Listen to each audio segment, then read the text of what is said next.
South Africa and Israel have expelled each other's senior diplomats in the latest diplomatic tit-for-tat that escalated rather rapidly, further straining relations between the two countries. The Department of International Relations and Cooperation has declared Israel's chargé d'affaires in South Africa, Ariel Seidman, persona non grata, giving him 72 hours to leave the country for what South Africa says were violations of diplomatic norms. Israel responded within hours by expelling South Africa's ambassador to Palestine, Shaun Edward Byneveldt, also giving him 72 hours to depart. The expulsions come amid already tense relations following South Africa's genocide case against Israel at the International Court of Justice, the ICJ, a charge Israel strongly denies. Before we speak to Dr. Oscar Van Heerden, an international relations expert, let's take a listen to what the DIRCO minister's spokesperson, Chrispin Phiri, had to say in justifying South Africa's expulsion of Seidman. We have been noting for some time that the Israeli embassy, particularly on social media, has embarked on what we can definitely classify as highly undiplomatic conduct.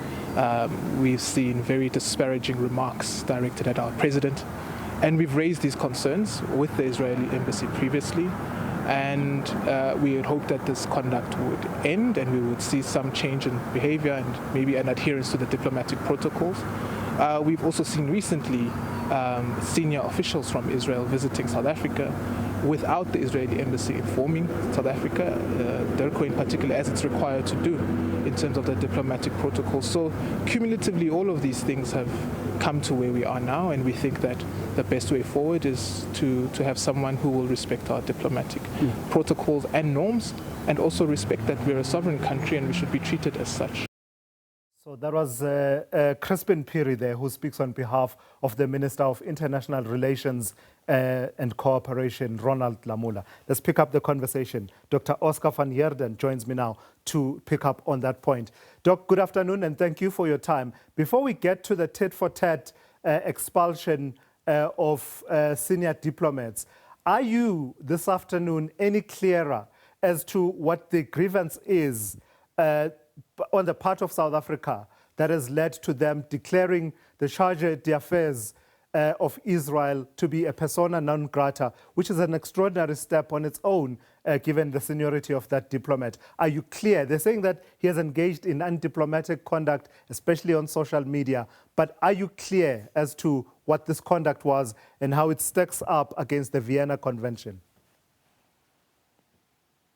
Yeah, unfortunately, I'm not clear, Tulas. I've tried to put out feelers and get a sense, but I think the overwhelming sense that one gets, even though no one wants to give details, is that the chargé d'affaires have conducted himself in a disrespectful manner. That various posts on social media from the deputy ambassador suggest that he has been insulting to the President of the Republic of South Africa, President Ramaphosa, making disparaging comments and remarks with regards to him and his government. And also that just general protocols is not being adhered to in a disrespectful manner. You know, when senior officials of Israel, in this case, come to the Republic of South Africa, protocol dictates that the embassy must let the South African government know, so that we know that there are these high officials in the country. In case anything happens to them, we take full responsibility for them. Now, the embassy simply does not do this, ignores us, goes about activities in the Eastern Cape, and so on and so forth, without informing the presidency and or DIRCO. And from what I can gather, to us, the presidency and DIRCO have had enough. Yeah. So the one example I could find of a social media post that perhaps would fall along this line was when President Ramaphosa was quoted as saying, Ramaphosa says, boycott politics doesn't work over Trump's decision to skip G20 summit. So it's from November last year. The Israeli embassy handle on X responding and saying, and I quote here, a rare moment of wisdom and diplomatic clarity from President Ramaphosa. Quote, boycott politics doesn't work. We totally agree. So that's just one example, I suppose, DIRCO, and in fact, that's the question I want to ask you. Declaring a chargé d'affaires to be a persona non grata, as I say, is an extraordinary statement. One presumes that there would have been steps taken before. Just talk me through those. How would South Africa have gone about raising their grievance against this particular diplomat?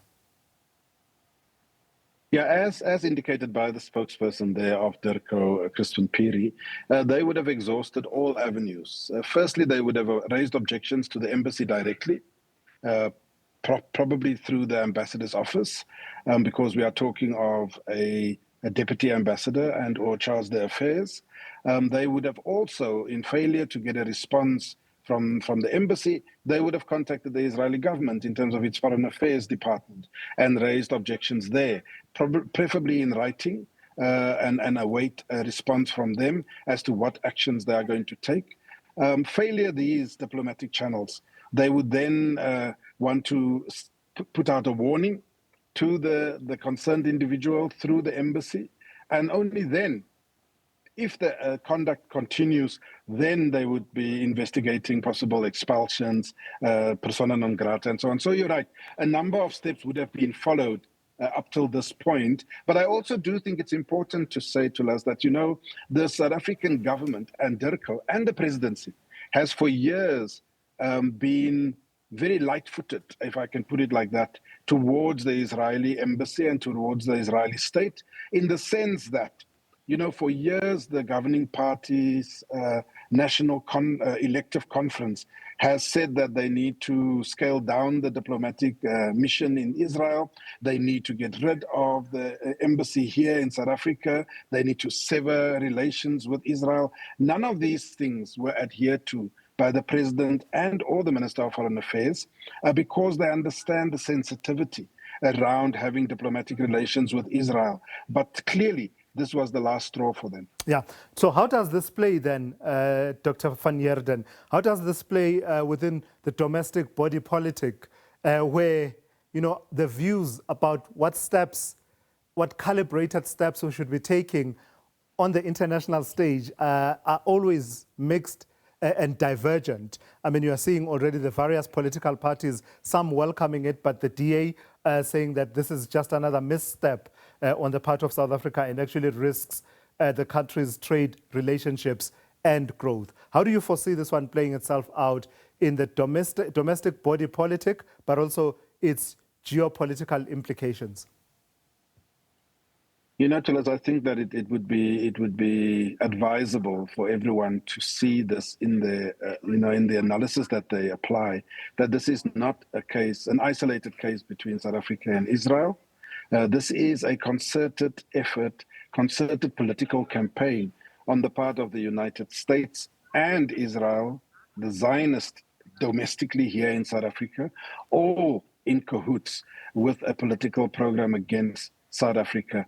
Insults, untruths, lies, false narratives, disrespect, and so on and so forth, all in an attempt to cast particular aspersions on the South African government, precisely because South Africa decided to take Israel to the International Court of Justice on the charge of genocide.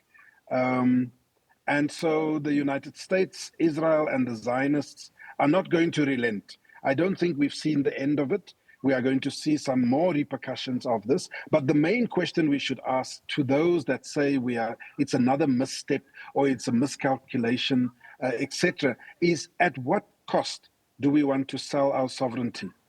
At what point do we say we are not going to be bullied or cajoled or blackmailed into taking particular actions, who our friends can and cannot be, which domestic laws we should or should not have, and how do we do post-apartheid transformation within South Africa? These are the real issues at hand. As if this situation can do with even more complexity, Dr. Van Heerden. The complexity we'll learn through the minister's spokesperson, Chrispin Phiri, is that, and I'm quoting him here, Mr. Shaun Byneveldt is ambassador to the state of Palestine, not Israel. Israel's obstructionism forces a farcical arrangement where he is accredited through the very state that occupies his host country. This underscores Israel's refusal to honor international consensus. That's just another spanner in the works, because as it turns out, this is not South Africa's ambassador to Israel, it's South Africa's ambassador to Palestine. Dr. Oscar Van Heerden, an international relations expert, unpacking the latest developments between South Africa and Israel.